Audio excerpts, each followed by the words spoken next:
তার কারণ কি? বাদশাহী বর্মেয়াগিরি ভিতর থেকে কমানো লাগবে। কবরে কিন্তু বাদশার পরিচয় নাই, টাকার গরম নাই, ক্ষমতার গরম নাই, বংশের গরম নাই, তুমি পীর না মুরিদ, এই পরিচয় কিন্তু কবরে থাকবে না। মান রব্বুকা মা দীনুকা মান নাবিয়ুকা, এই তিন প্রশ্নের ভিতরে কোথাও কিন্তু নাই। তুমি চরমোনাই না, তুমি সারসিনা না, তুমি ফুরফুরা না, তুমি জৈনপুর না, তুমি আওয়ামী লীগ না, তুমি বিএনপি না, তুমি জাতীয় পার্টি না, তুমি এনসিপি না, তুমি অমুক টমুক সমুক, এই পরিচয় কিন্তু কবরে থাকবে না। এই জন্য আমার বাজানদেরকে বলবো, পর্দা আলে মা বোনদেরকে বলবো, আমার মালিক যখন চরমনাই নিয়ে আইয়াছে, বাজান বুঝা সই না কলব তৈরি কইরা আমার মালিকের পাগল হও, তারপর কবরে রওনা করো। কারণ বাজান কবরে কিন্তু কোনো পরিচয় নাই। আমার ব্যক্তিক জীবন থেকে শুরু করে আন্তর্জাতিক জীবন পর্যন্ত, সুরাতে সিরাতে কামাইতে খরচে সর্বক্ষেত্রে যাহা কিছু করব তার খুশির জন্য করব। জোরে বলো, জোরে বলো, আল্লাহর খুশির জন্য করব। এর নাম হলো ইখলাস। এর নাম কি? বাজার মুরিদ হইলেই হবে না।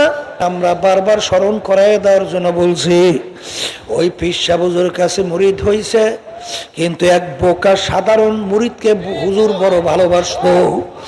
অনেক মুরিদরা বলে, ব্যাপার কি হুজুর এই সরল সোজা বোকাটাকে এত কেন মোহাব্বত করে? হুজুরে কানে পৌঁছার পরে হুজুর মুরিদদেরকে ডাইকা প্রত্যেক মুরিদের হাতে হাতে একটা জ্যান্ত মোরগ বা মুরগি হাতে ধরাইয়া একটা ছুরি দিয়া বলছে, এমন জায়গায় মোরগ জবাই করবে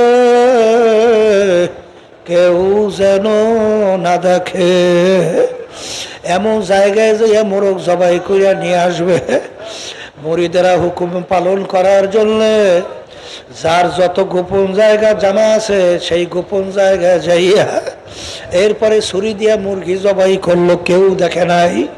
কেউ পানির ভিতরে ডুব দিয়া মুরগি জবাই করলো, কেউ দেখে নাই।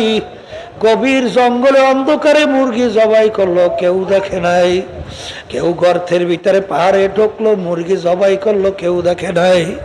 সবাই মুরগি জবাই করে হাজির, কিন্তু বোকা মুড়ি জ্যান্ত মুড়ি নিয়া হাজির।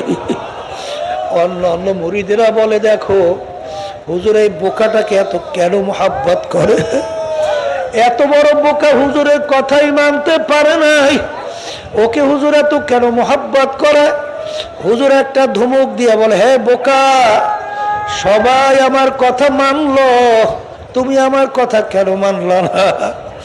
তখন ওই মুড়ি থর থর করিয়া কাঁপে, আর দুই চক্ষু দিয়া বাইয়া বাইয়া পানি পড়ে, আর বলে, হুজুর আপনি শর্ত লাগাইছেন এমন জায়গায় যাইয়া মুরগি জবাই করবে কেউ যেন না দেখে। হুজুর আপনার কথা মানার জন্য, হুজুর বলতে গেলে আমি ঠিক মতো ঘুমাতে পারি নাই, ঠিক মতো খাইতেও পারি নাই। আমার জানা মতে যত গোপন জায়গা আছে আমি জঙ্গলে দৌড়াইছি, পাহাড়ের গর্তে দৌড়াইছি, এমনকি পানির ভিতরে ডুব দিয়া গোপনে মুরগি জবাই করব, কেউ দেখবে না। কিন্তু আসলে দেখি দুনিয়ার কেউ দেখে না, কিন্তু দেখি আমার আল্লাহ আমার দিকে চাইয়া আছে। কিন্তু আপনার শর্ত লাগাইছেন এমন জায়গায় মুরগি জবাই করবে কেউ যেন দেখে না, এমন জায়গায় মুরগি জবাই করো কেউ যেন দেখে না। আল্লাহ